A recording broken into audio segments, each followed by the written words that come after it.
इज्जत की 2 रोटी। रूप सिंह खाना खाकर थोड़ी देर धूप में बैठा ही था कि ठेकेदार ने उसे देख लिया।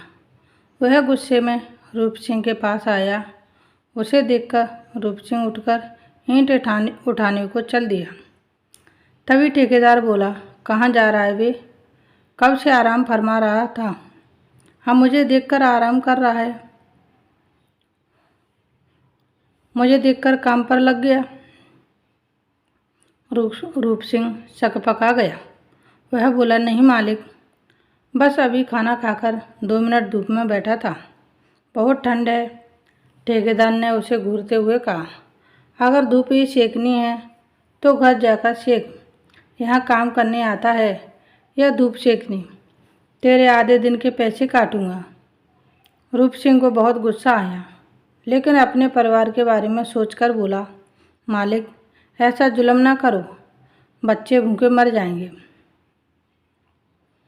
ठेकेदार को और गुस्सा आ गया, अभी मैंने तेरे बच्चों का ठेका ले रखा है, कल मरे चाहे आज मर जाए। अब पानी सिर से ऊपर हो चुका था।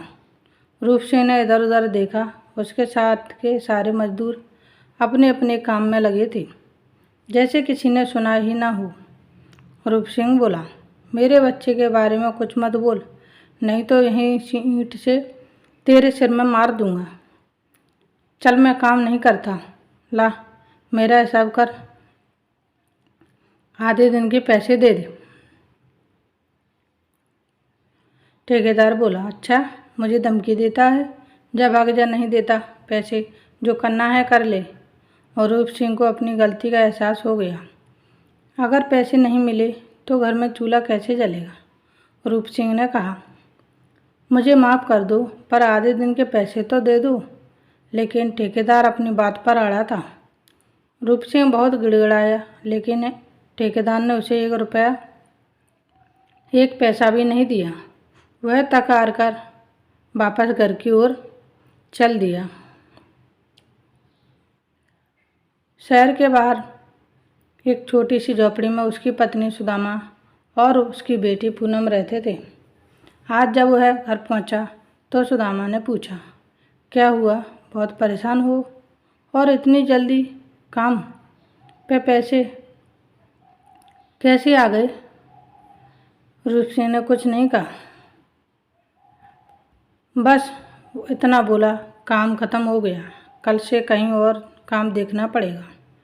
वह बाहर टूटी फूटी खाट पर धूप सेक कर लेट गया। पास ही पूनम बैठी थी। जब उसका ध्यान अपने पिता पर गया तो वो उनके पास आई। बापू, तुमने कहा था कल बाजार चलेंगे, आज मैं भी आपके साथ चलूँगी। ये सुनकर सुदामा भी बाहर निकल आई। हाँ जी, आप जल्दी आ गए हो तो घर का राशन लेने चलते हैं। घर में कुछ भी नहीं है पकाने को, परसों सामान लाए थे, 2 दिन चल गया। रूप सिंह सोच में पड़ गया। फिर वह बोला, मेरे पास पैसे नहीं हैं, ठेकेदार ने बेईमानी कर ली, मुझे आज पैसे दिए ही नहीं।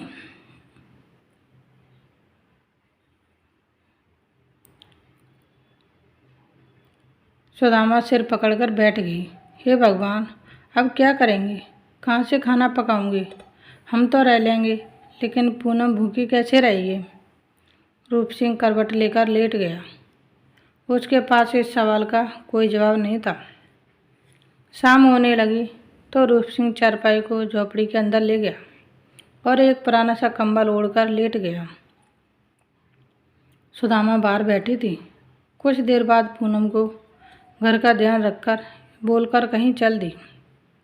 पास ही में उसकी एक सहेली रहती थी। वह उसकी झोपड़ी के पास पहुंची तो वह बाहर ही मिल गई।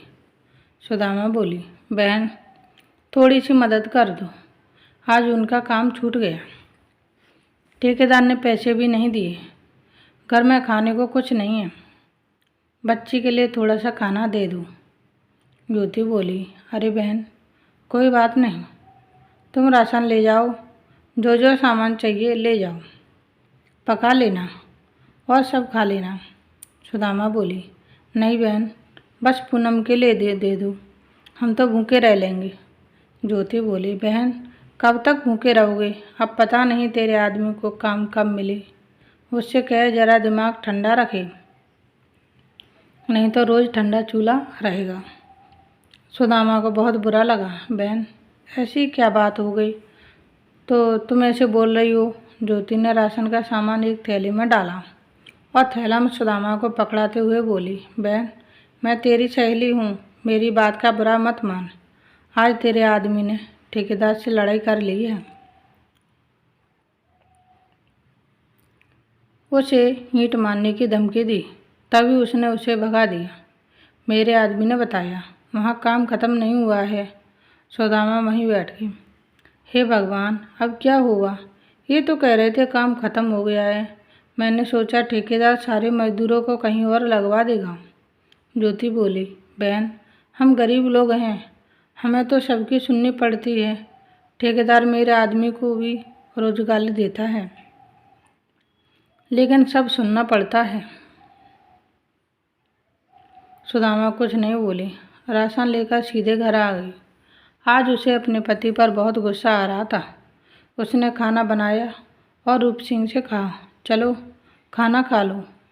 रूप सिंह उठकर बैठ गया और बोला, राशन कहाँ से आया?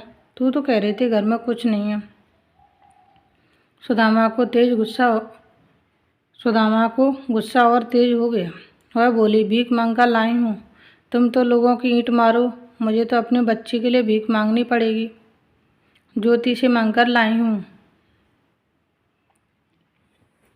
रूप सिंह को भी गुस्सा आ गया। वह बोला, कोई मेरी बच्ची को मरने के लिए बोलेगा तो उसका सिर फाड़ दूंगा।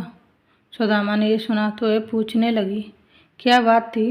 रूप सिंह ने सारी बात बताई तो वह बोली, चलो छोड़ो, कल किसी दूसरे ठेकेदार के पास जाकर काम की बात कर लेना। आज का काम तो चल गया, लेकिन कल क्या होगा? रूप सिंह की आंखों में आंसू बह रहे थे।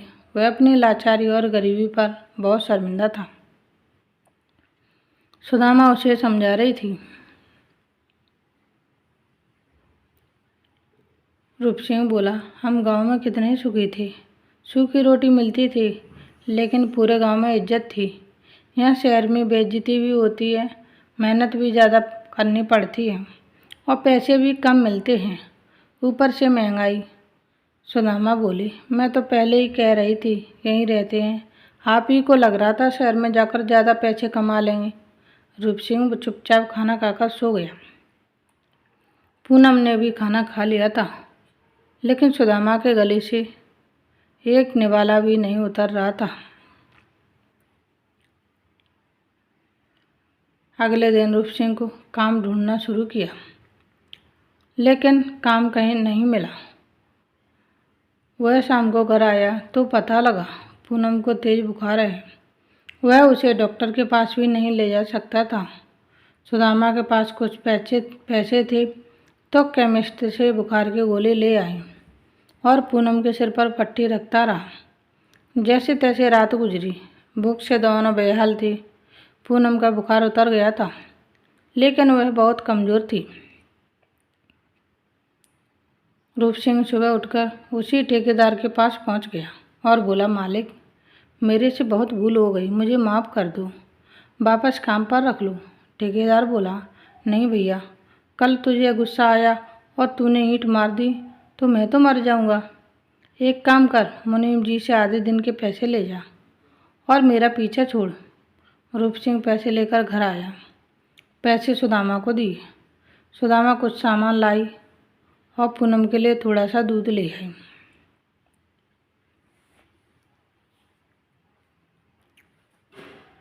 रूप सिंह बोला, चल इन पैसों से गांव चलते हैं, वहाँ इज्जत की 2 रोटी तो मिल जाती हैं, कभी भूखे नहीं सोना पड़ता। यहाँ दिन रात मेहनत करके भी चूल्हा ठंडा पड़ा है।